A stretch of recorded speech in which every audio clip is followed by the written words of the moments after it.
Hi everybody, I'm Bree the Plant Lady, and today is really the first day that actually feels like summer.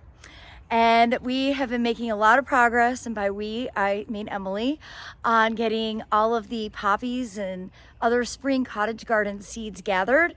And she has got it so that the west side of the greenhouse is empty. So that is a sign that it is time to get busy and get it planted for summer. Now, these are 100-gallon root pouches filled with soil cube, and these have been here since 2020.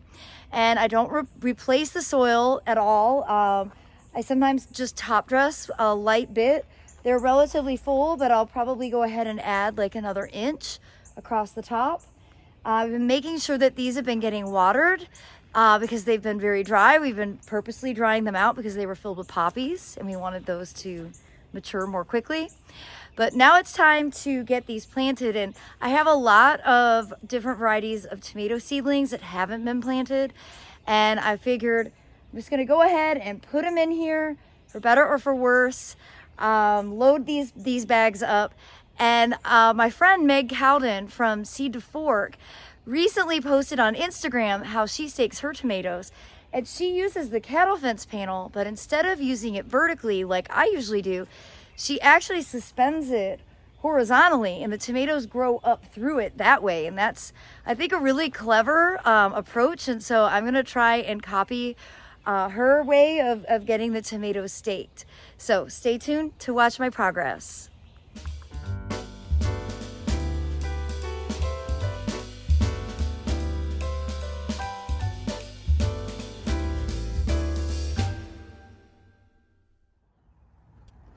So you might notice that this root pouch is sagging a lot, particularly compared to those two.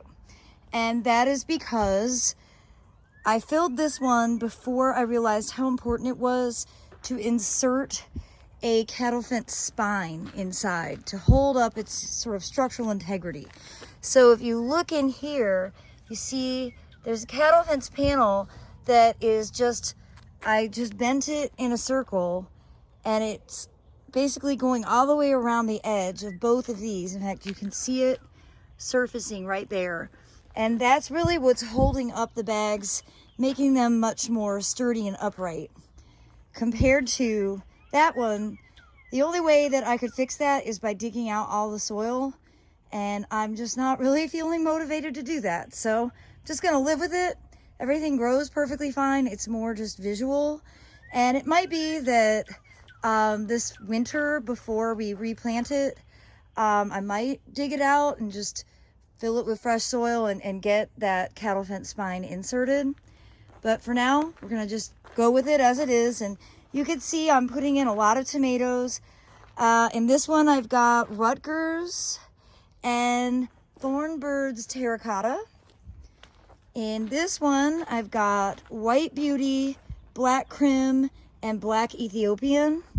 And over here I've got German Lunchbox and blueberries, and then a few peppers along the front. And I'm also going to be seeding in a few different varieties of cucumber.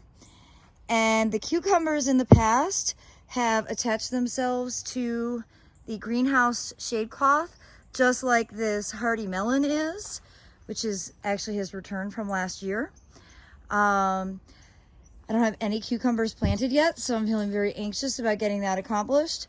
And then I've got this open space here, which would be ideal for another 100-gallon root pouch.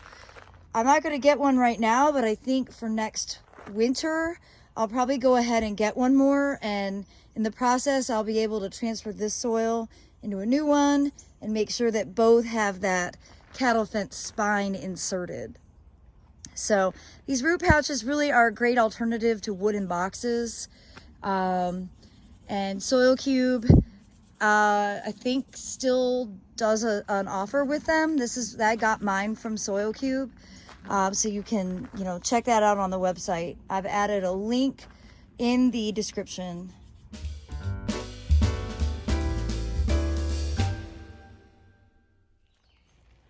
So I have 3 different types of cucumbers. So I'm going to do a different variety in each bag.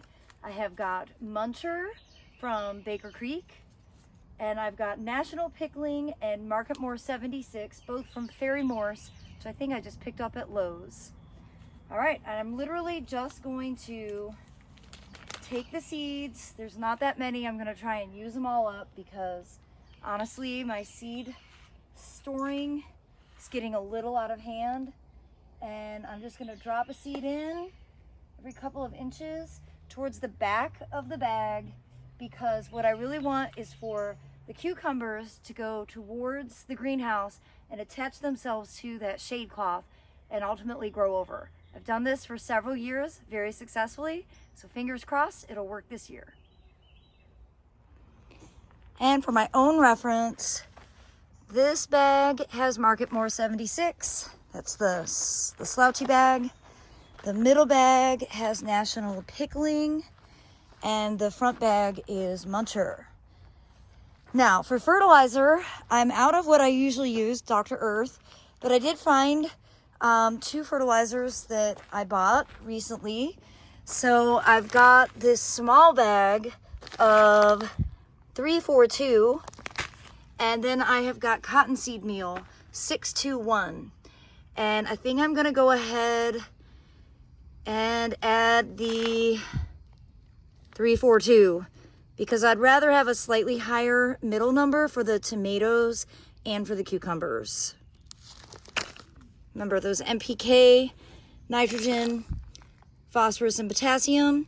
And for fruiting vegetables, you want to have a slightly higher phosphorus value.